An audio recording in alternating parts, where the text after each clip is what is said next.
and welcome back to SUR ROUND SOUND.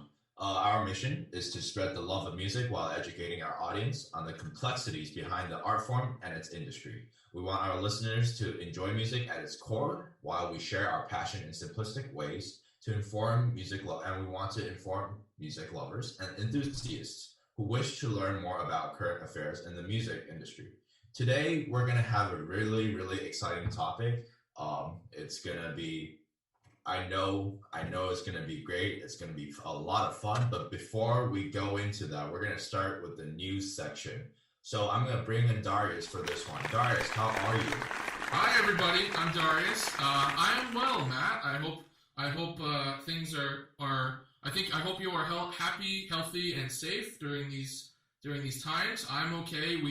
Los Angeles is really getting pretty heavy in COVID cases, but everybody I know is being safe. We had a rainstorm yesterday and today. But other than that, I'm fine. Just practicing at home, listening to music, and relaxing. How about you? You know what I wish? I know that LA rarely rains. That's like the Cali stereotype going. But I had been experiencing rain for about 29 out of the last 30 days. And today I finally have sun. So I wish I can share some of that rain to your Cali friends over there. Thank you. I appreciate the sentiment. All right, let's start with the news segment. We're going to start off with Roku. I don't know if you guys know about Roku, but Roku recently just announced that it will be streaming content from the HBO Max collection. Darius, HBO Max being under Warner Media, which is also under AT&T, has not been at the forefront of the streaming hype that the other streaming giants have been receiving during the COVID pandemic. Do you think that this deal will lead to more users watching Game of Thrones and Westworld and other HBO shows that, quite frankly, I've never watched before? This is a really interesting situation, Matt. I mean, I think so. I think the answer is yes.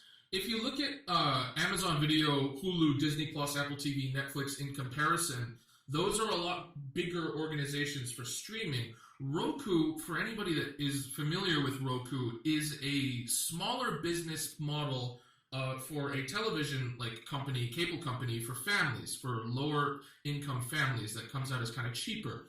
Having this kind of collaboration with HBO, which is kind of like expensive and one of those streaming media that you need to have a pretty heavy subscription for, merging with Roku adds more family viewers. And I think it's kind of a nice little combination of opportunity for families to explore HBO's media in the Max collection. And, it actually adds more competition to the other home television networks like DirecTV, Time Warner Cable, and Verizon Fios that a lot of Americans use. So I think it's actually a pretty interesting and a good deal. Yeah, I know that Roku recently, because I do track this company, not very attentively, but I do track this company because I want to buy this company's stocks. But I missed out the terrible chance. Now it's already 4x or whatever it is. But I genuinely like this move because now viewers get to see more stuff and now they have more choice. And, the more the better. Exactly. No, it's completely agreed. It's expanding the audience. Exactly. All right, moving on. This is one of those controversies that a lot of viewers or a lot of listeners probably know already. A few weeks ago, Scooter Braun sold Taylor Swift's master to an investment fund. I'm talking about an investment fund. Keep that in mind. Swift has publicly stated that, quote, "I would have to sign a document that would silence me forever before I could even have a chance to bid on my own work." The ownership of Master has been a controversy for a while. Previously, we've talked about how Kanye West wanted to purchase Universal Music Group due to surrounding the ownership of Master, because Kanye West wanted to buy UMG in order to buy back his own masters.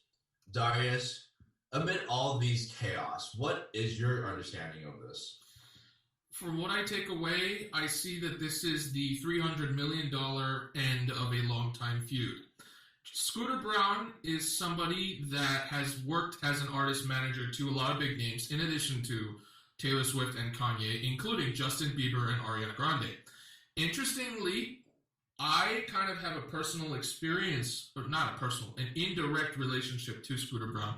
Um, 2 years ago when I lived with Oscar, we had a roommate, Max Cho, who was an artist manager, and one of his clients actually signed a record label with Scooter Braun.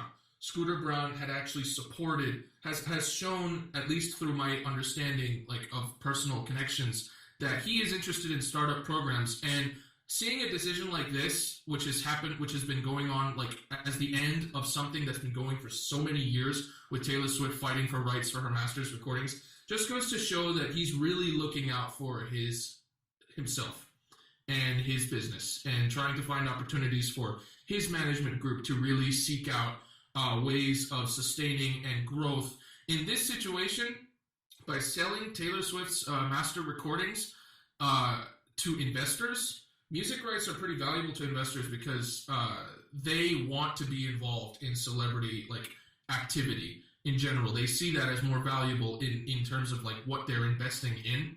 So when it comes to like Spotify and Apple Music, if she decides, you know, to go out on her own and say, you know what, screw all of you, I'm gonna release new versions of the songs on my own, it's kind of hard to say if streaming services like Spotify and Apple Music will do that, if they'll actually support the artist versus if they'll support their investor friends that they took $300 million and gave to Scooter Braun.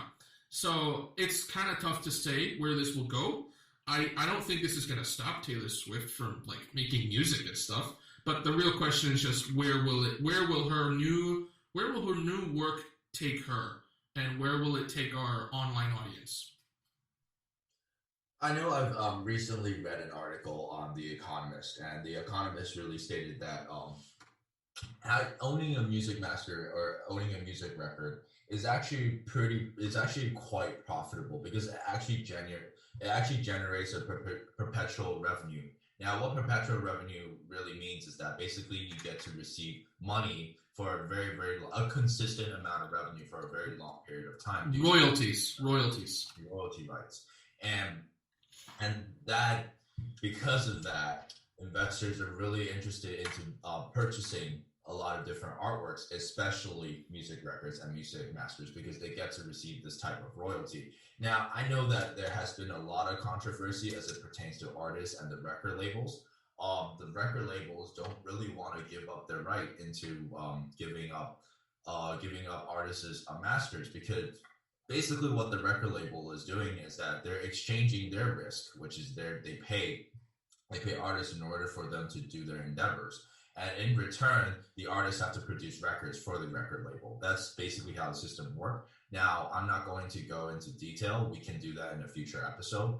But basically, what the record label is saying, hey, I'm giving up a lot of money because I believe that I'm basically investing in you, and I want something in return just in case everything goes wrong. And so I wonder if there's an interesting balance between the two parties, especially this is just a very unhealthy relationship, especially with all the pop stars coming out and just saying, I want to do something else. This is not working. If the pop stars keep saying, everyone is going to come up and say, this is not working, and the rest is just going to fall. Yep, I completely agree. So moving on, instead of bombarding, I can't even talk today. Instead of bombarding our audience or you guys with more news, Darius and I want to share that we are recording this on the night of December 28th, Eastern time or New York time. By the time we probably release this, it'll probably be several weeks into New Year. However, we still want to dedicate this little segment to our New Year's resolution. Since we're talking about the music and entertainment industry, Darius, what are your New Year's resolution for music and the entertainment industry? You know, I think one thing that's nice about 2020 in terms of giving me new resolutions is that it's made mine very simple. Bring live music back. I know that the situation, you know, with this pandemic is not safe. It's not totally figured out yet. There is a vaccine on the way, so there shows hope of possible little collaborations. I think, though, slowly we will be able to reintegrate live music performances and big collaborations into the public eye more so than we have this year. And in a way, it might even attract more revenue and more attention in the industry because it's something people have missed for so long. So my New Year's resolution is just to see more of what's going on. In a way, this pandemic has brought out a lot of creativity from all artists and all music makers, whether it's performers, composers, songwriters, singers, investors, Shark Tank. They're going on Zoom. How can you do that with Shark Tank? That's like something so wild. And you never think that, okay, the whole purpose of the tank is you're there to sort of experience what the seller is trying to sell to the people. Now with this online thing, it can be a lot more. There's all sorts of new open rooms for creativity. So I would say my resolution is bring live music back. What about you, Matthew? What's your hopes for music and the industry for 2021? I was going to go with that, but since I'm not going to go with the flow and I need to create something new since I'm a creative person, I want more Taylor Swift albums doing this kind of. So I need more artists to do these surprising albums. So you're saying you need her to work? Yeah, I need Taylor Swift to work. I mean, her new album. Oh my God, that's something else. That album was a really great album, and also Ed Sheeran just recently released his single "Afterglow." That's a beautiful, beautiful song. I need more artists to just do this and do it just for the sake. They don't need to do these. They don't need to bombard us with all these hype and then just drop the bomb and just drop the music, man. Like, keep us coming. I know COVID is not going to last forever, and I think this is more of a COVID effect, but come on, man. We need more music because we love music. So I need more of this to happen. And my second part of the New Year's resolution, I need live music. I really need live music. I need to watch my Met operas. I need to watch my Billie Eilish live concerts. I need my Broadway shows. I have to jump in here. I think you should hope and start with smaller expectations, so that you don't disappoint yourself. I would say let's say there's like a club that's having some kind of jazz little concert, I'd say you appreciate that more than expecting the Met to open in June because they've already said they're not opening until 2023. So that's already out of the question. Because they're running out of dough, they're just trying to stay alive. So I mean, I have listened to some live music here in Taiwan because live music is okay here. So at least I'm enjoying that. But I need I'm not saying those are fake live music, but I need those big shows. I've been missing them for quite a while. So we're going to move on to our next section. Today we're going to be talking, since we previously were talking about film score and we all loved doing that episode. So we're gonna bring back our special guest today. Our special guest today is Oscar Pan, and our topic is going to be about the top three. We're going to talk about our top three film scores. So Oscar, how are you doing today? I'm doing great. Great to be back. So what's up in your world? We want to know a bit about you. What's up in your world? Well, kind of a similar thing everyone else is going through. I'm still in New York right now, and self-quarantining, not really going out too much, but I can still hang out with my roommates, and we had some fun times, and watch some movies, and also listen to new music like Taylor Swift's new albums, and yeah, pretty much, and cooking at home. Doing the stay-at-home work, basically. Yes, basically. Nice. All right. So before we go into sort of the game, it's not really a game. There's no competition here. We want to first set some ground rules that we're probably going to break in the future. So first, disclaimer. These are among our favorites. It's not our all-time listens. As in, these are not the all-time greats. So if John Williams is not in our number one, please don't kill us in the comments. Boo! No, just kidding. So the rules that we have set up, first, we are going to only talk about American composers or movies or American movies. Each person must state their reason as to why they picked their music. And after we pitch our music, one person may comment or question our choice of film score. Be aware that this is our top three favorite music, not the three greatest film scores of all time. and we are only limiting ourselves to American composers of film. So we probably are going to miss out a lot of the European greats. So if you guys love this episode, please comment below and tell us about how you want us to talk about the European film composers.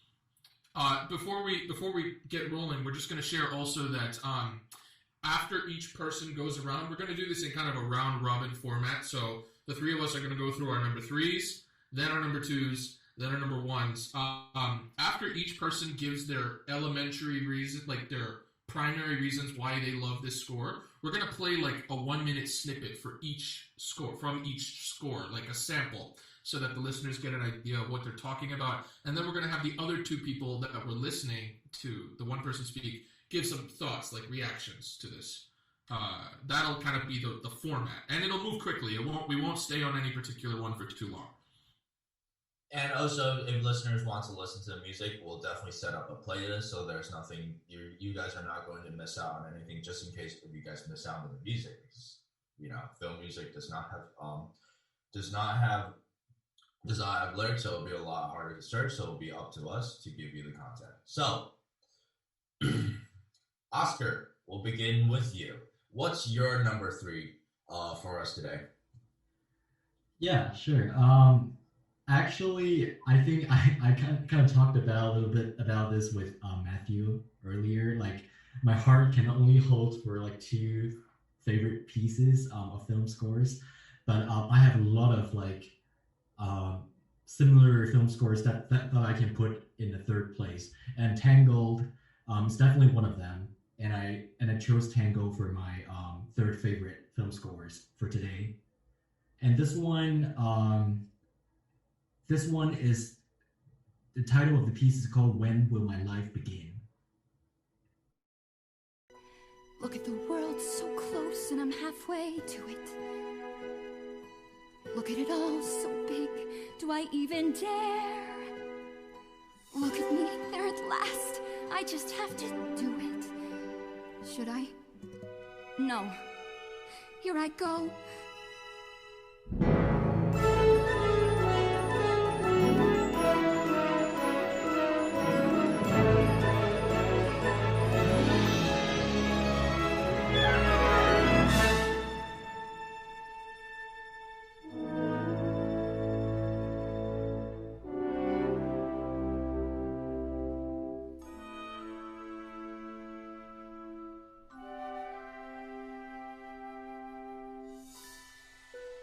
Just smell the grass, the dirt, just like I dreamed they'd be. Just feel that summer breeze, the way it's calling me. Feel like the first time ever, I'm completely free. I could go running and racing and dancing and chasing and leaping and bounding, hair flying, heart pounding and splashing and reeling and finally feeling. That's when my life begins.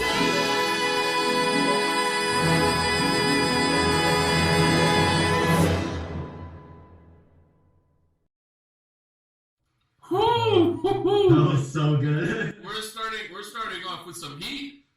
Yeah.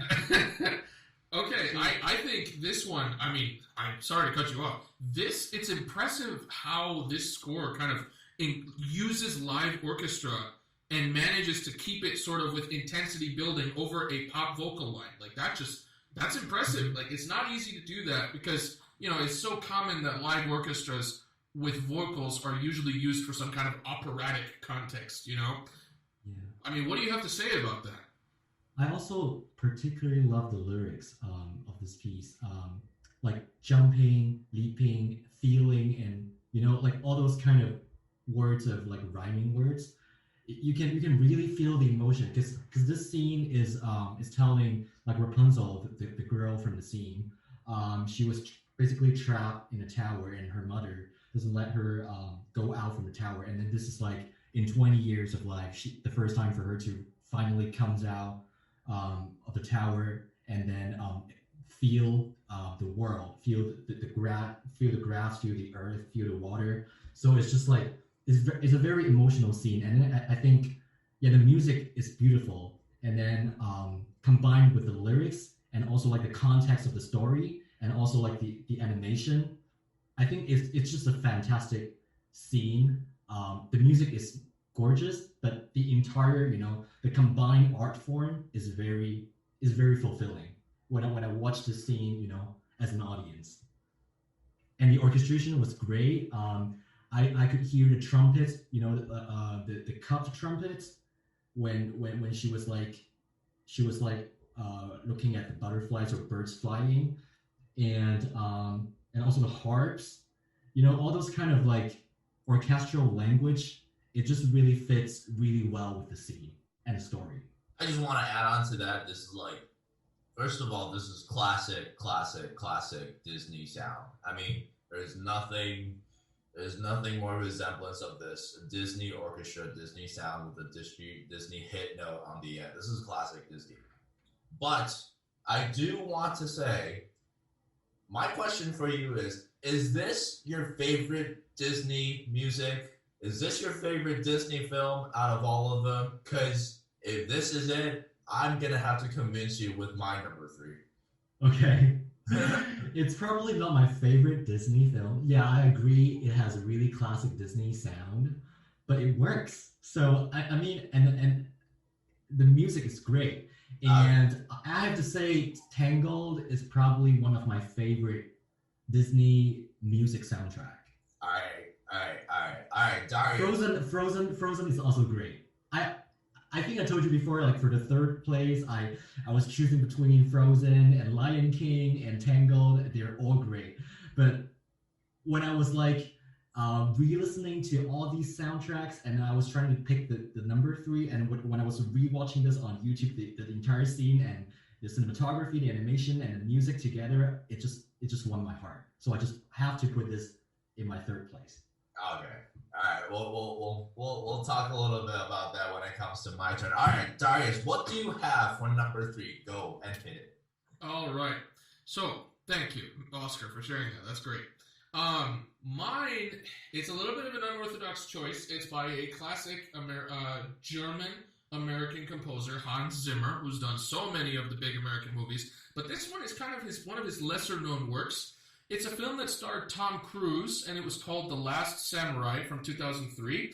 For our listeners that may not be familiar with this film is a historical drama that pretty much describes the end of the samurai period in Japan and the radical modernization and industrialization of Imperial Japan. And it's really a tragic story because it kind of symbolizes the death of part of a culture. And the fight and struggle for coping with that sort of identity in Japan. And Tom Cruise, he plays this, I believe he's an American soldier who's camped out in Japan, and he goes on like a solo Ronin-esque mission and comes into contact with the samurai, and they start training him to become the last person to sort of learn the art before it dies, before they completely kill off the rest of the guard. So the selection I have here that I'm going to share is a scene. I don't have a visual, just off record.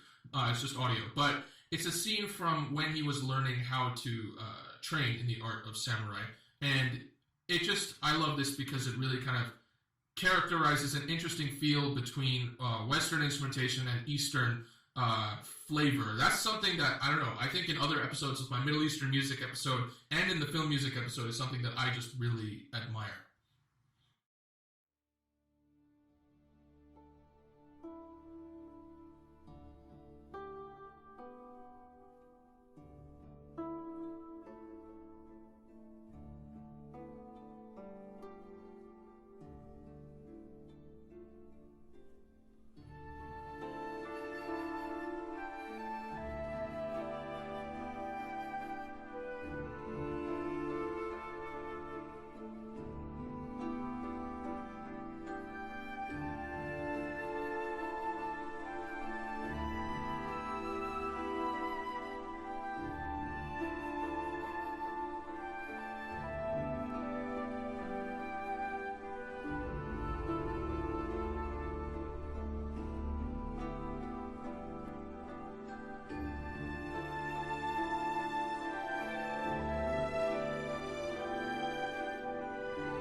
I really, really like this choice. In fact, actually, it's a really, really beautiful music.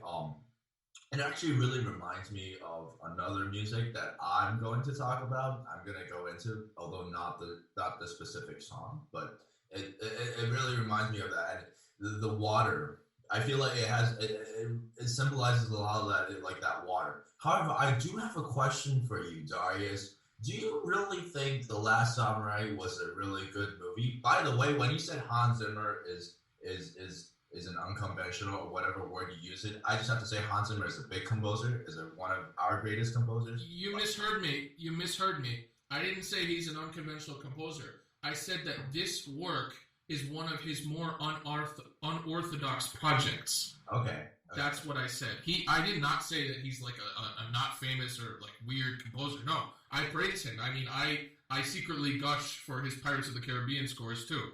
But I mean, this is just something that people don't really look at and think of when they think of Hans Zimmer's work. That's what I meant. Okay.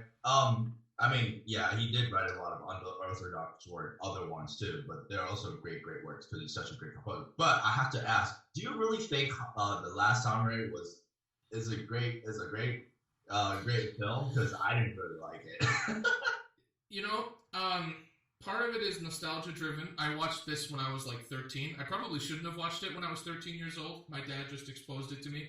And the tragedy of this story just hit me really hard, and I felt like the music kind of carried that sort of feeling, especially towards the end. If listeners don't listen to the rest of the score, go listen to the last track, like A Small Measure of Peace. It combines all the themes of war and struggle and love for life, and it just, part of it is nostalgia based, but I guess as an older viewer, if I were to go back and watch the movie, I would say, like, in terms of plot and stuff, it could have been a little better, but the ending is the best part. The ending, the last half an hour is just unfathomably incredible. Oscar, what do you think? Yeah, I haven't watched this film yet. Upon first listening, I think the music was great. It definitely doesn't sound like very Hans Zimmer-y, so it's like definitely one of like the unorthodox works he did. It was just great music. I think I need to like watch the movie and like understand the story. Yeah. And comes back to the music. Exactly. Part of my reasoning for picking this as my number 3 is because the score as a whole works really well to the story.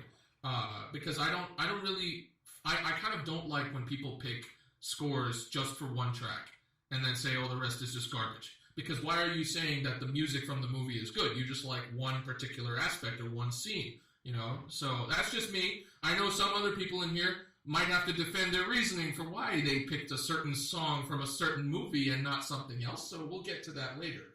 But that's my number 3. All right.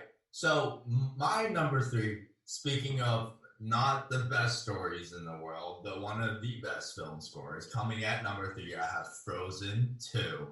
I mean, despite the fact that the storyline is extremely confusing, after Frozen 1, I was kind of expecting kind of the same storyline, but instead I got even more confused.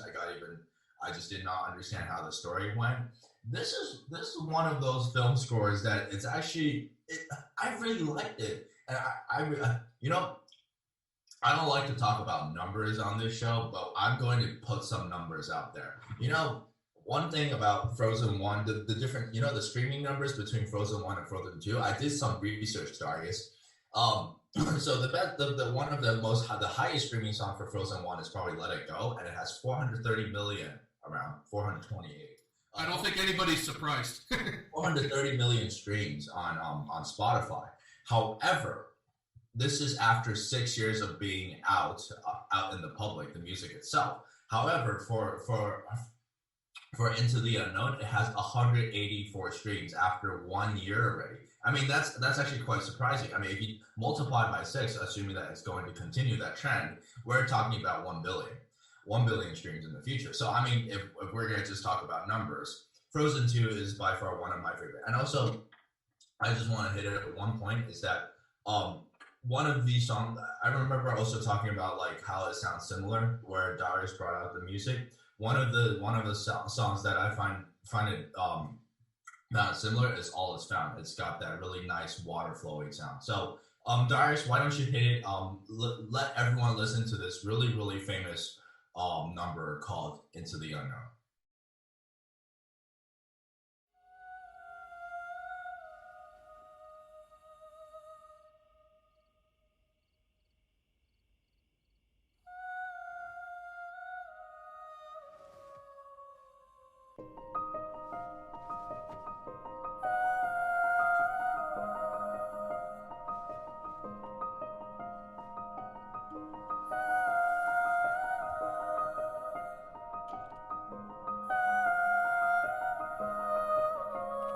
I can hear you, but I won't. Some look for trouble, while others don't. There's 1,000 reasons I should go about my day and ignore your whispers, which I wish would go away. Oh. Oh. You're not a voice, you're just a ringing in my ear. And if I heard you, which I don't, and spoken for, I fear. Everyone I've ever loved is here within these walls. I'm sorry, secret siren, but I'm blocking out your calls. I've had my adventure, I don't need something new. I am afraid of what I'm risking if I follow you into the unknown. Into the unknown. Into the unknown.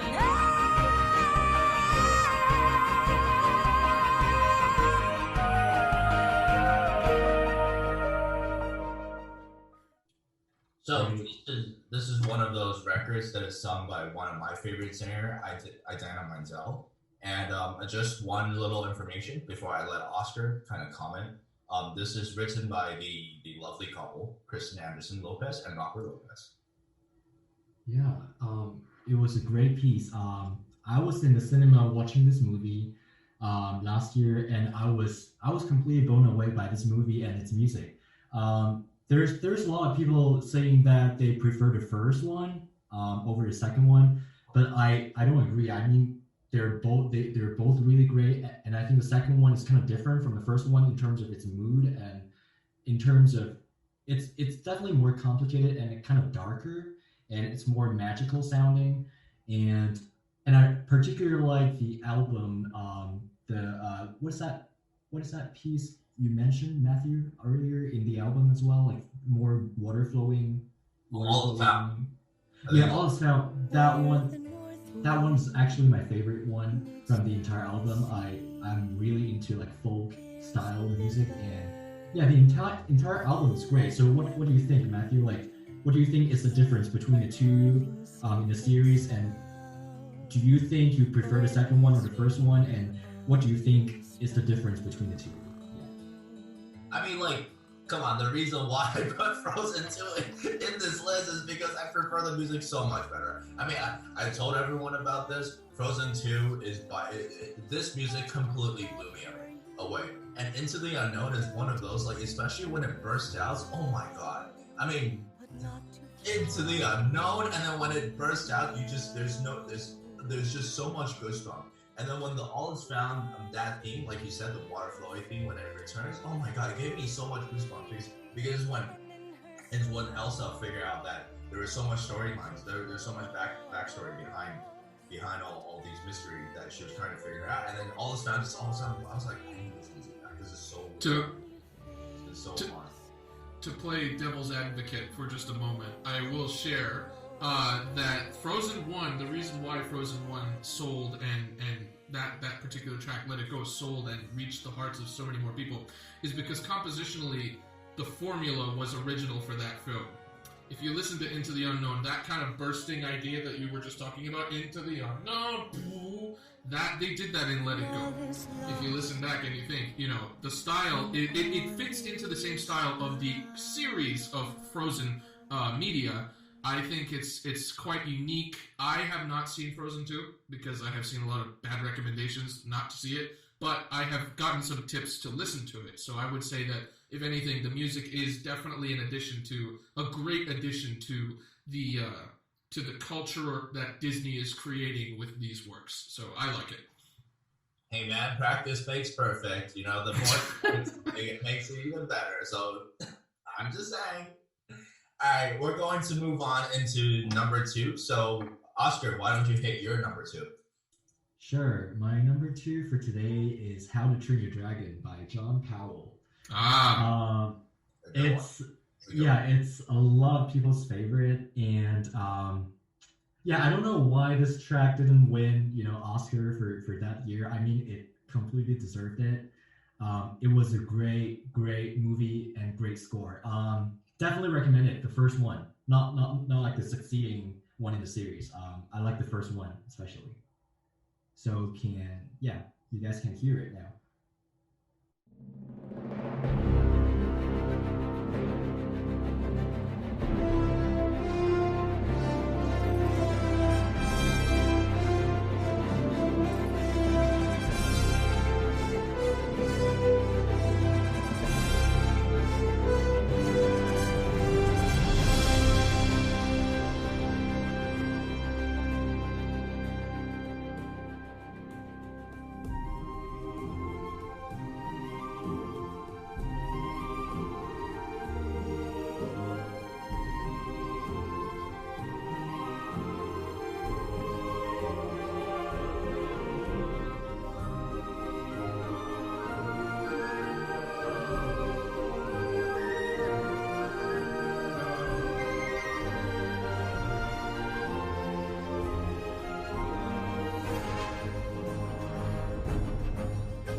Excellent. Yeah, no, this is a good one. It's funny, I only saw How to Train Your Dragon and with great attention once, the first time. I saw it in the cinemas, and it was quite impressive. I feel now, as I'm revisiting this with you all, and later when I find the time to go back and listen to the whole thing and maybe watch the movie, this is quite reminiscent of a lot of English folk songy music. I hear Rafe Vaughan Williams in this, and it's quite prominent. These sort of Celtic, Irish sort of folkloric influence in this, and it's quite fascinating how culturally the style that who is the composer for this? John Powell. The style that John Powell kind of brought in fits in the context of something fantasy based. I like it. It's quite impressive. Matt, your thoughts? Well, after eating my Oreos, because I'm a little hungry, but this is one of those music that I feel like the composer really did well with the orchestration. I mean, we don't really hear often so many colors being thrown at us. We start with the timpani, and then later we go into flute, and then later we go into other different instruments. But there's so many colors being thrown at us, and it's not just this bombastic mood that we're all of a sudden open up a whole big world, and all of a sudden we're kind of into this really peaceful mood. And this is one of those things that I feel like a lot of people don't understand, but are missing out, especially as it pertains to film music. And this is why we're introducing all these colors and all these moods and all these sceneries that you could just listen and just close your eyes and imagine. This is why we're doing this. And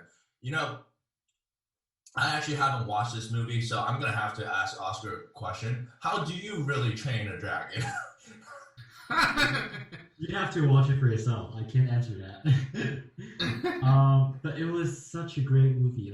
Like you said, the music, the orchestration is so great. When you close your eyes, you can feel the dragons are flying.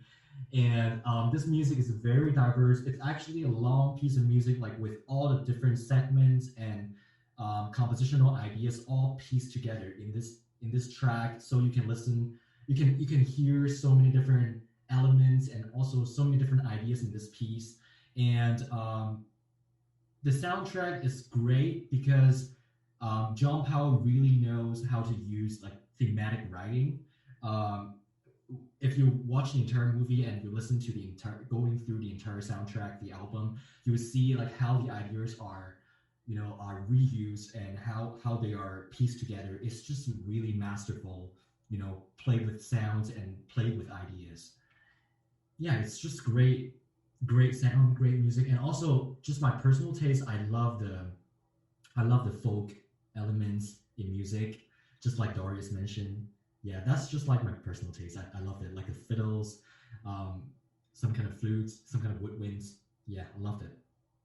I know you're since you're here, we're gonna take advantage of you, and you're the film composer here. What is there like a vocabulary of like what is the syntax and what is the jargon that you guys use for reusing theme music, or you guys should say reusing theme music, or is there like a specific jargon?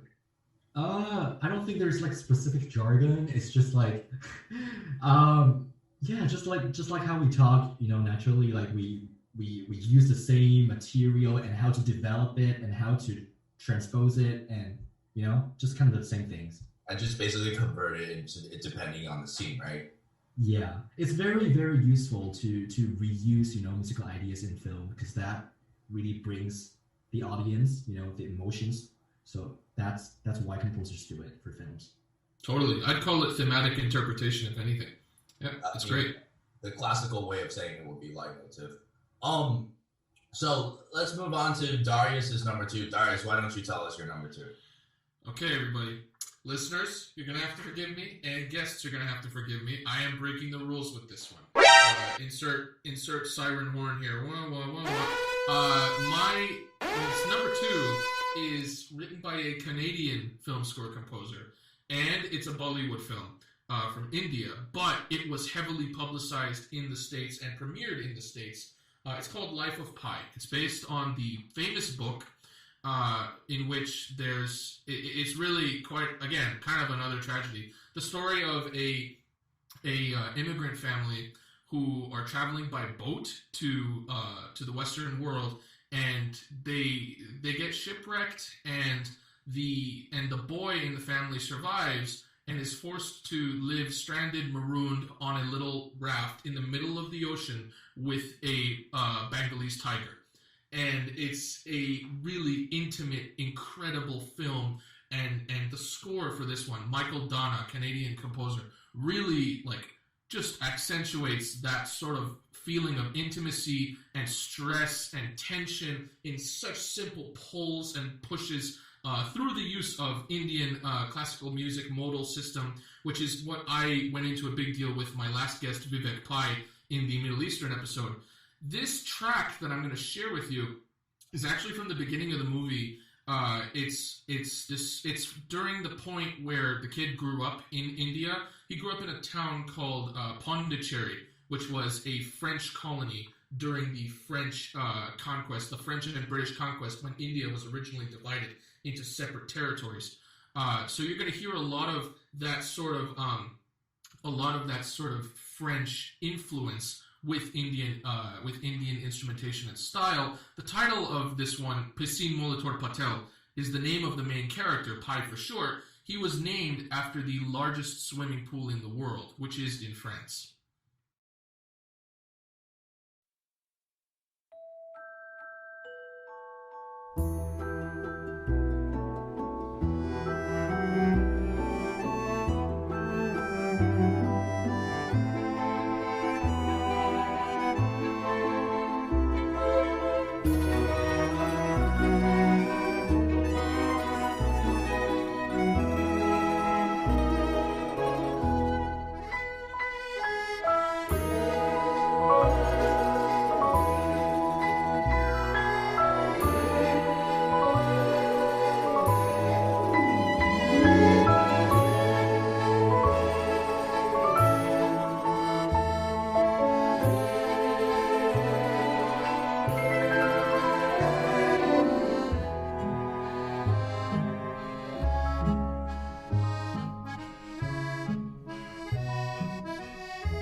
I love that Wolves theme. I mean, that Wolves just makes me want to dance. It makes me want to dance. I mean that. I love. Honestly, one thing I love about this music is just the combination of different colors because we're so used to like Western colors. We're so used to strings, brass. We're so used to that like those conventional, what we call like the conventional orchestral sound. Obviously, it's quote unquote conventional, but we often forgot like composers can use a lot of different types of instruments and instrumentation and try to put it in order to evoke different color. And since this is Darius, you broke the rule. This is a different. This is the non-American film score we're talking about here. Darius, could you explain a little bit to us, or could you explain to our audience a little bit about what are the instruments being employed here? Since you're like the Middle East music, or I mean, this is not really Middle East, but the Middle East the Middle East Indian type of instrument. Can you explain to us what these are being used here?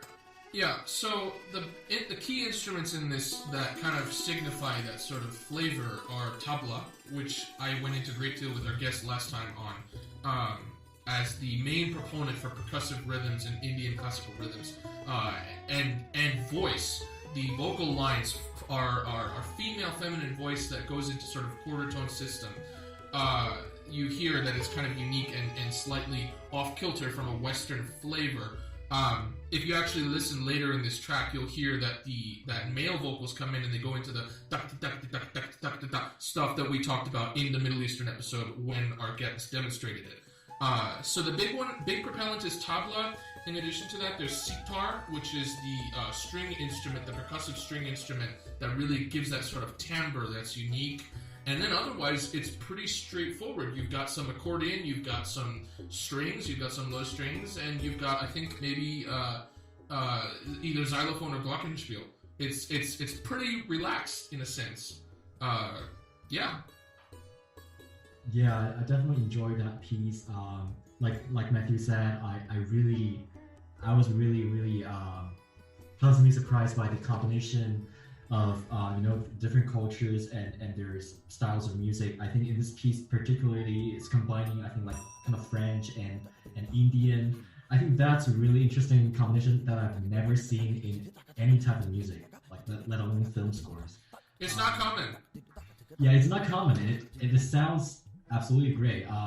And you mentioned that there was singers, vocalists coming in, like.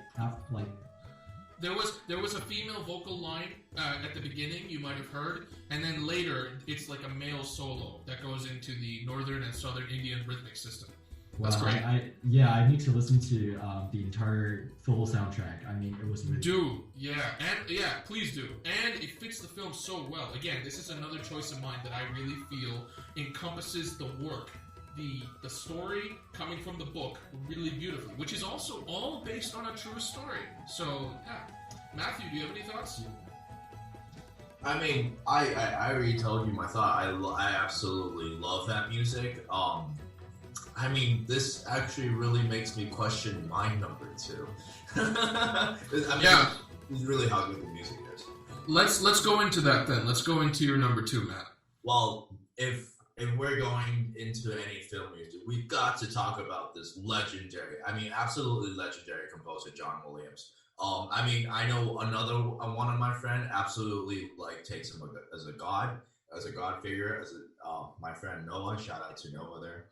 I think we all know that friend.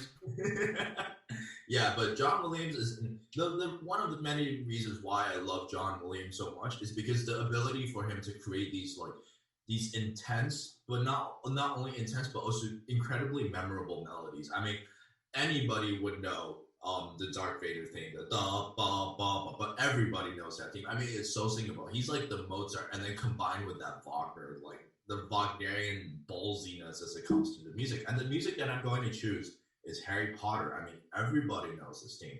When the theme is played out, everybody knows it's just gonna whistle that theme.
You know, music is one of those very incredibly simplistic thing. If you love a melody, just keep repeating, just keep rinse and repeat. But when it comes to repeating, it comes with a technique. It's not like you're just gonna have to copy paste, copy paste. This is not how a lot of the great film scores do. And John Williams really resembled this. How you can do proper repeating technique. We begin with a different color, very simple, and then we add those fillers with the horn section behind.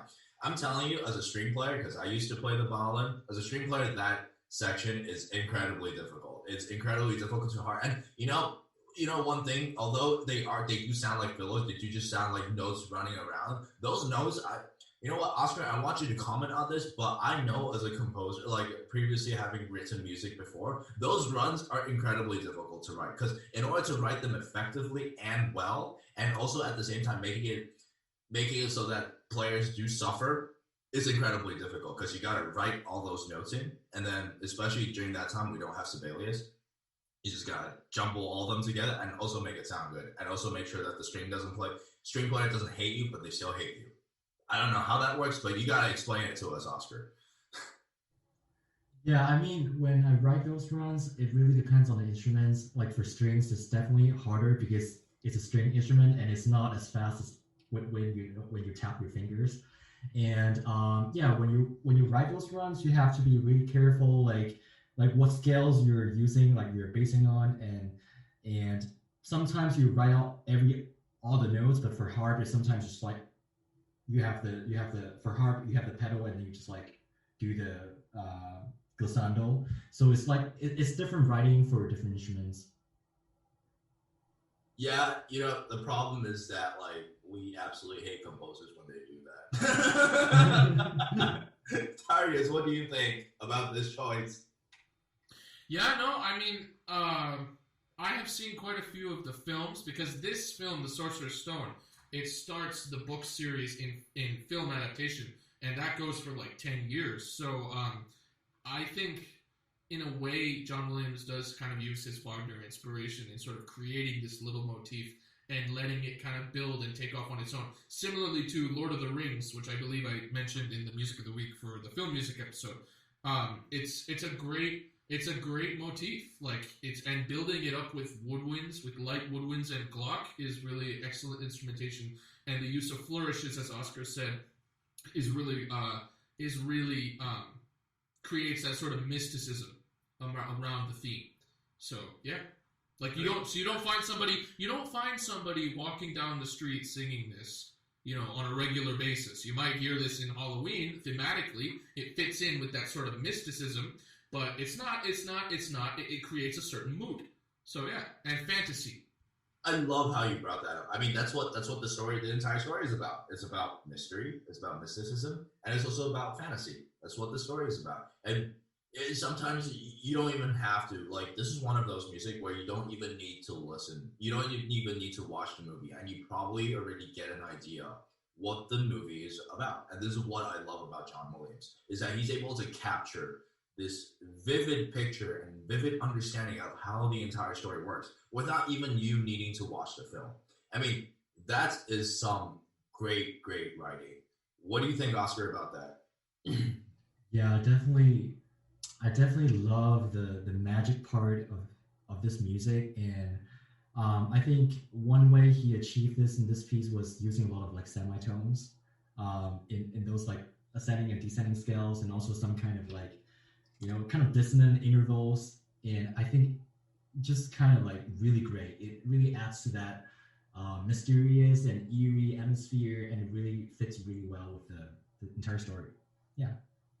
Yeah, I mean, I don't know, man. This is one of those composers dream that just, don't watch the movie. Listen, you will know the story. And speaking of mysteries, why don't you introduce us your mystery number one? Because this is actually... I'm looking at the notes. This is actually a really good film score, and this is one of those really great stories out there. Yeah. So I think, as probably most of the audience here already know, like from last podcast, I took on this like film scoring endeavor. Was inspired by Chronicles of Narnia. The music by Harry Gregson Williams is definitely absolutely my favorite film score of all time. Me personally, I really love like magical and ethnic and also folk style music, and this film score has it all. Like it has all my personal favorite elements in the film soundtrack. Yeah, so it was really great. So you guys can play it and let's listen to it together.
Excellent.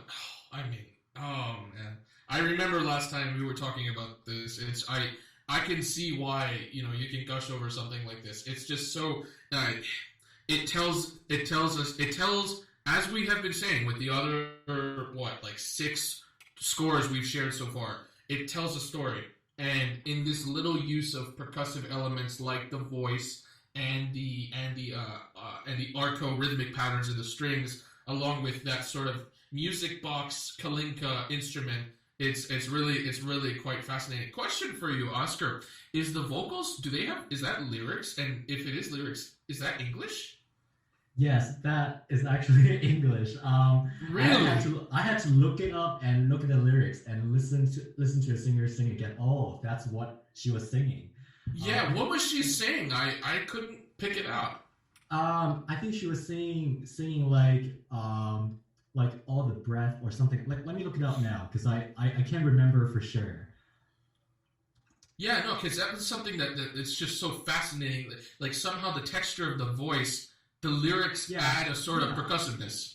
Exactly, like the entire piece is so delicate and so beautiful, but also it kind of like bears some kind of like mystery and adventurous feeling to it. And this is the opening of the film, and it works perfectly with the scene because it was talking about like I think it was Nazi.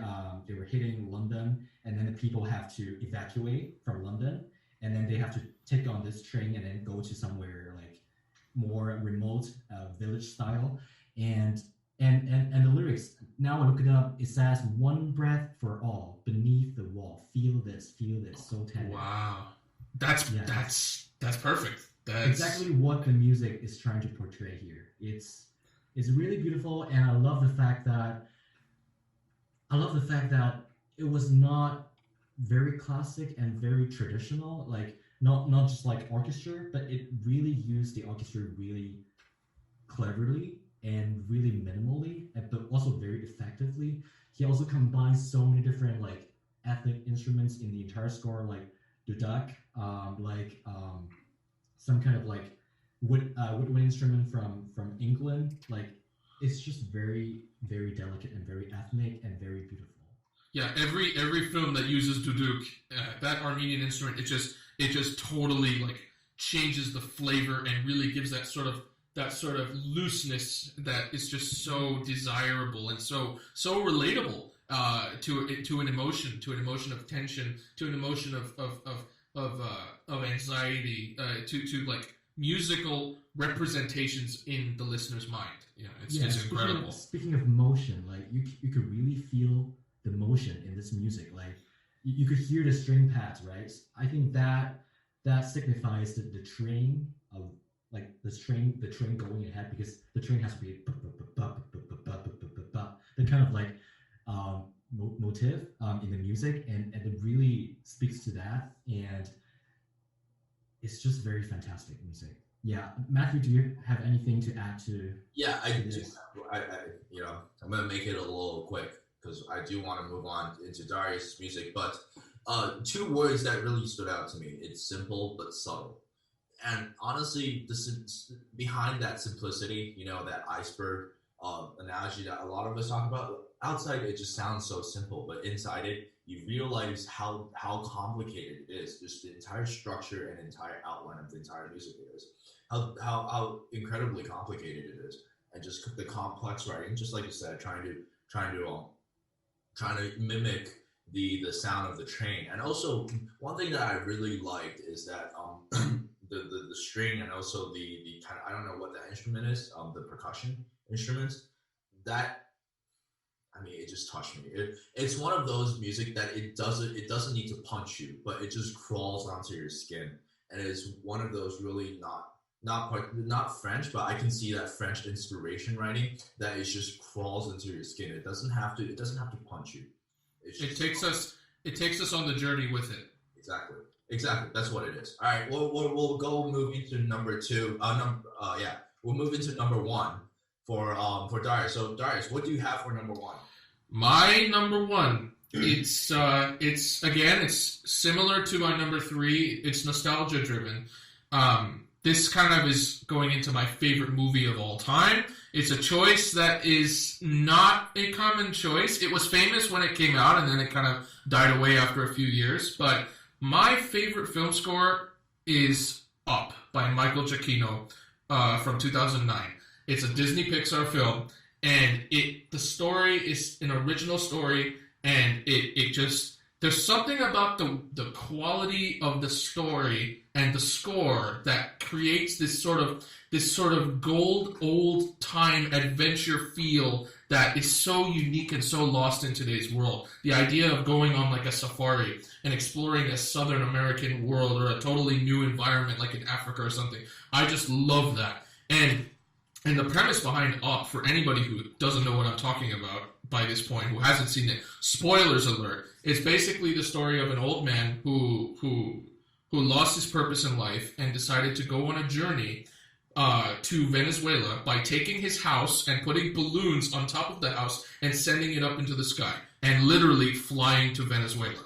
And this story, To Paradise Falls, Seeking Paradise, it's just something about the takeoff in that particular moment in the film that it just touches me every time.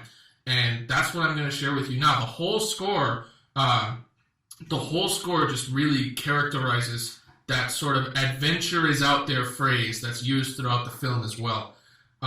So I gush over this. I watched it a couple months ago. I've seen this movie like 100 times throughout my life. It's just incredible. So let me pull it up for you all now.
This is one of those Disney classics. Although not the conventional Disney classic, but this is one of those great Disney films that we just need to. I don't know what to say, but there is one thing. This goes into another thing that we were actually talking about when we were talking about John Williams. Is one of those rinse and repeat thing again. Again, they reuse the theme, but again, this is not one of those. I'm just gonna copy paste, copy paste. This theme is played throughout the entire work. The waltz. But notice how the theme that most people are accustomed to is the solo instrument along, I think, with the piano, or is it just the orchestra? But it's a solo and then with another orchestra. However, as you can tell, this color is completely different. First of all, the melody is, most of the melody is in the cello section or the lower section, and it just gives you that warmth. Number two, if listeners didn't realize, you realize that a lot of the notes are a lot thicker. There are a lot of notes involved. There are a lot of notes just like trying to hug you in that moment. And that's just the sense of warmth. It's not thin. It's not low. Now there's just so much warmth. Obviously, I don't know how this is contextualized in the film itself, but for me, this music just goes with so much warmth and so much love, and it just has a stark contrast into what we are accustomed to with the previous themes. Like I said before, this particular spot is the very first instance of. This is not the first iteration of the theme, but this is the moment where he takes off and his love for life suddenly comes back, and he feels like he's found a purpose and he has something to go towards. An adventure is out there and it's calling him. So yeah, that so much more sense. Yeah, I really, really love this piece. I mean, Giacchino really has a style of writing. This piece reminds me of his another score for Ratatouille. Did you guys? Yeah, Ratatouille, the best. That's the best. Yeah. Another Disney film. Honorable mention. Yeah, like Matthew said, like his music is so warm, and when I listen to his music, I can really feel the music breathes. It breathes itself. Like it doesn't da da da da da da da da da da da. Like probably it's because of the recording was so fantastic. Like when the recording plays itself, you can feel like the music, like the dynamics, and also like the resting between the phrases. It's just perfect. It's just like breathing. The music. The quality of the performance, exactly. The performance practice. Great. Like when a phrase ends, it doesn't just go immediately into like the repetition, like going back to the beginning of the phrase, but it just like rests there for a bit and then comes back again. Like the entire, it has that kind of arc in the music itself, and it really, like the music is live, you know? Absolutely. I just want to say, while Oscar was explaining that, he was closing his eyes. I mean, it just tells you how much love we got for this music. This is a great pick, Darius. I love this pick. It's my all-time favorite film score too. Like similar to Oscar and Narnia, this one just clenches my heart every time. From the quality of the performance, especially. So now, I mean, hey, it's on you, Matt. This is your big moment, your number one favorite, and this one is a doozy. You need to explain yourself, Mr. Oldies. First of all, I want to know, why is it a doozy? It's from 1960. Like, it's old. And the sample that we're gonna show our listeners is not even the iconic part. So you need to explain yourself. I mean, the iconic part of this story is the stabbing scene, but okay. First of all, I want to preface no discrimination against old music. The reason why I chose this music is also I wanted to give a more diverse in terms of timeline. I didn't want to crunch all my picks into one specific era, so I kind of went back. As you can tell, John Williams was more in the 2000s and late 1990s, and this one is in the 1960s. It's Psycho by Bernard Herrmann, and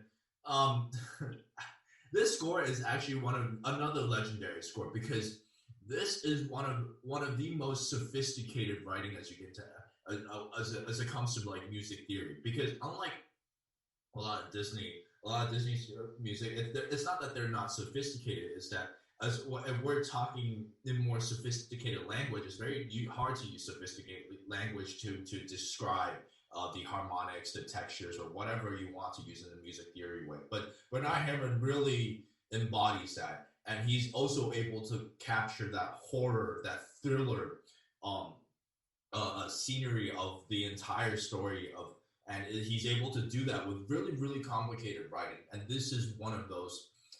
Oh my God! I mean, you guys gotta listen to this. I mean, just a famous beginning. So, to give our listeners just a little bit more context, this sample that we're going to play is from a suite that was performed in 2011 by the BBC Proms. It's a contemporary performance 50 years after the original score was written. Also, it just tells you how long-living the score is. Right, the timelessness.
First of all, I just want to say something. Whenever you have a really good viola part, you know that this score is good. So this has got a really nice viola part in there. Number two, I really, I'm not a composer. Again, I'm not a composer myself. So I really I want Oscar to kind of explain actually what is going on here. This is actually a very string dominant piece, but there's a lot going on. In terms of bowing, in terms of just how the color works. As you can tell, this is not a particularly involving a lot of instrument work, but there's so much into this as it comes to coloring, how the composer is able to make it more colorful than it actually sounds. So Oscar, could you help us out a little? Could you explain to us a little bit with this? Sure. I mean, Matt, you're a string player yourself, so I think you can explain it actually better with like the jargons better. But from what I was hearing, yeah, I mean this score is different from the others we have played tonight. It's only strings, like it's only string orchestra in this piece, but it was so complicated and it was so beautiful just for string sounds itself. It used like arcos and pizzicatos like together, and then I think it was just really smart for Bernard Herrmann to divide the string into sections, and when a violin is playing the really fast those kind of notes, and then the cello or the basses are doing the pizzicato, and then the viola is doing like this long lines. Like all the sections have their own rows together at the same times, and it really, like when the listeners are listening to this, you can really feel the entire string orchestra. They're all playing different things, and it's really great sounds, and they sound great together. Yeah, I just want to kind of explain what you said, since I am the string player here. Arco is when the strings are playing with their bow, and pizzicato means that the string players are plucking the string. So whenever you hear the pop, pop, pop, pop, pop, that's pizzicato. But I would have to also say that the string section is actually using the mute. That is also why you don't sound that very bombastic sound. It's actually very implicit, but at the same time, it's able to give that scare. I think that's what makes this score so special. It's able to use different colors, and also you said cutting into sections. Yeah, it is. I think it's cut into 5 or 6 different sections, which is not very standard. Standard usually is either 4 or it's cut into 8. As you can see, it's very geometric, but this is more the unconventional 5 or 6 different sections. Darius, what do you have to say about this legendary score?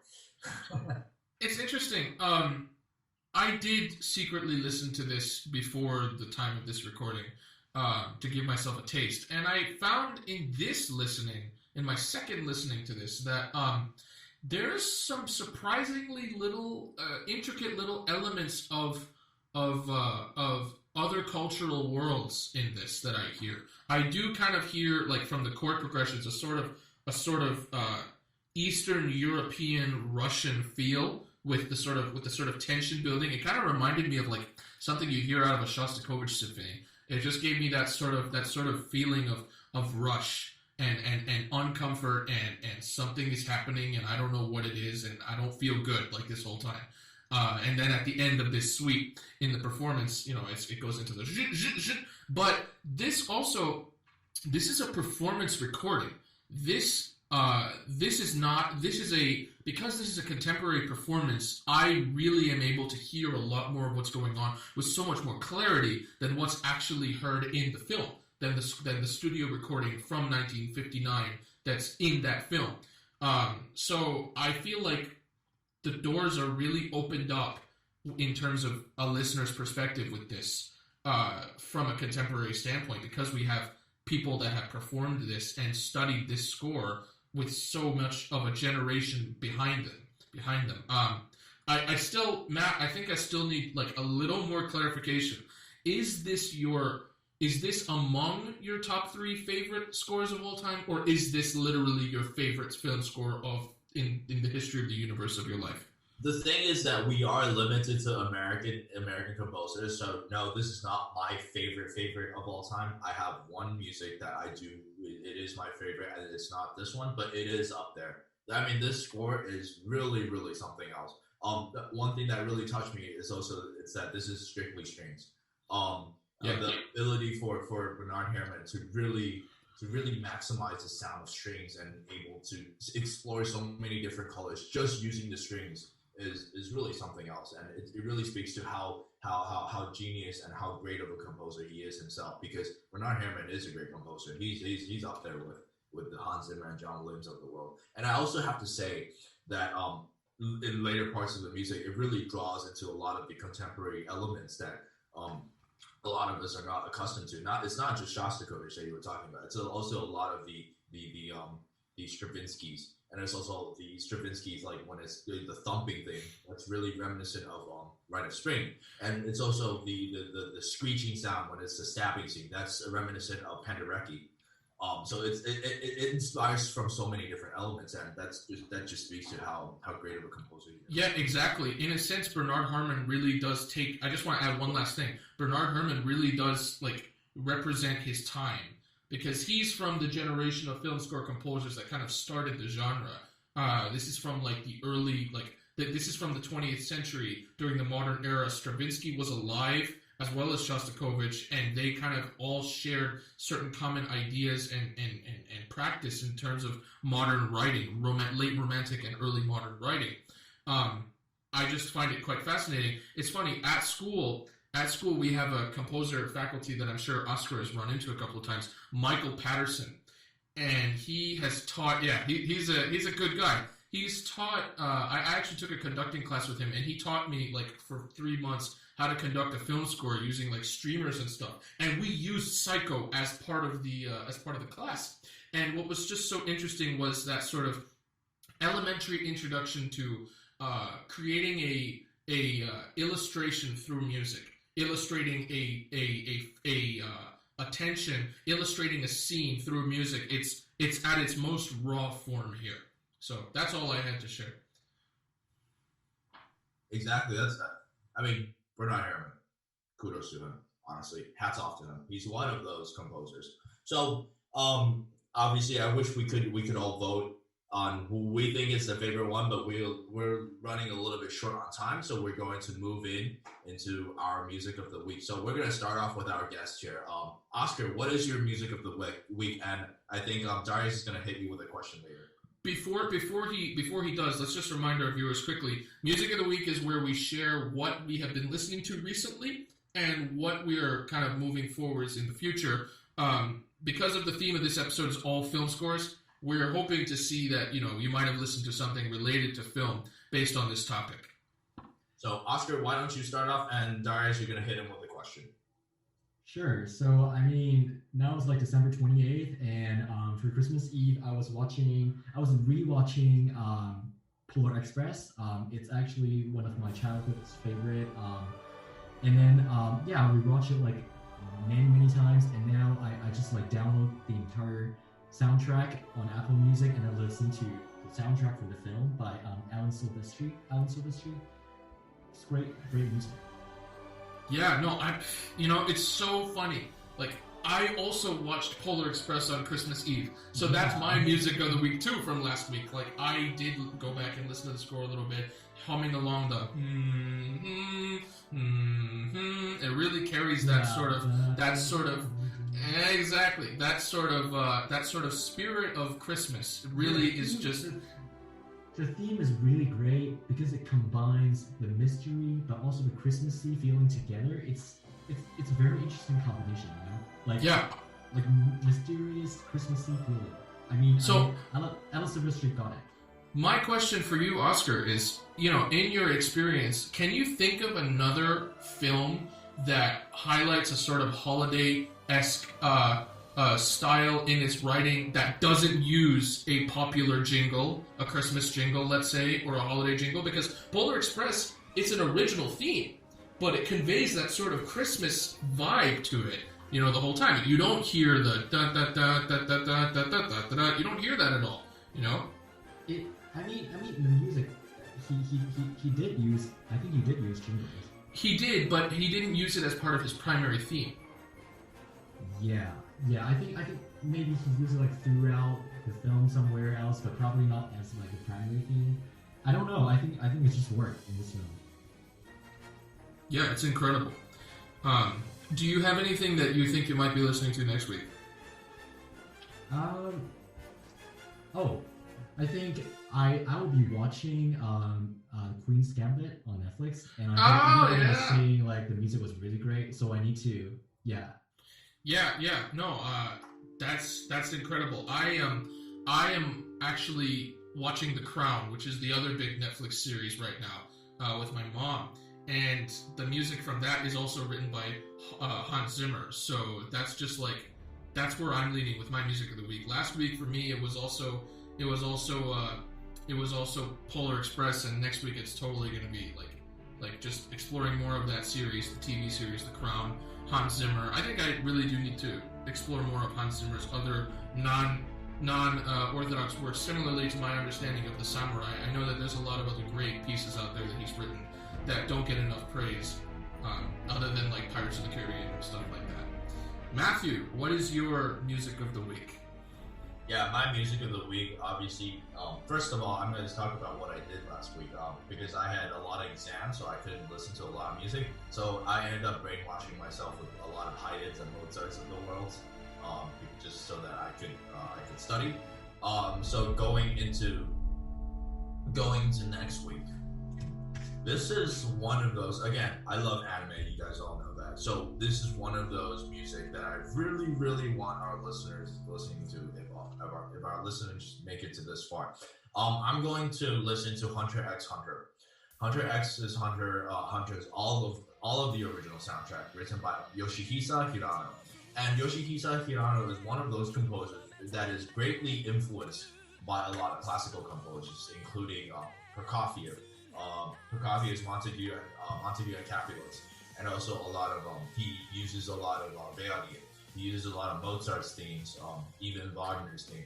This is one of those, and even Penderecki. I actually showed a section to Oscar. I think Oscar listened to a little bit of section of that music, in one particular scene from Hunter x Hunter, and this is one of those music that will just give you absolute goosebumps. I know, so one of those scenes where you're just gonna be like, damn, man, like how, what, how? It's just one of those. Yeah, that's incredible. Yeah, I have to check that out. So I think that'll do it for the day. I think Oscar, thank you so much for coming to this. We were so happy to have you back again. It's such a great pleasure every time we talk to you. Outside of this podcast, we're such good friends. I always enjoy discussing these things with you and Matt. So thank you again for coming. Thank you guys for inviting me again. I mean, it's definitely great talking to you guys, especially we're like living at different places right now, and during the pandemic, it's great to talk to you guys, especially sharing our interests in music. So it's definitely fun. Great fun talking to you. Yeah, thanks, Oscar, for joining us. I mean, it's really a delight to bring you here. Happy New Year! Happy New Year to all that are listening. Happy New Year. Happy and healthy New Year. And thank you for listeners who listen to our top 3 list. We're going to probably make a poll, and you guys can list your top 3 film scores in the comment section below. And shout out to Matt Klein for making the film score for us. Thank you for listening to this far, and we'll see you next week. This has been SUR ROUND SOUND. Take care, and see you next time.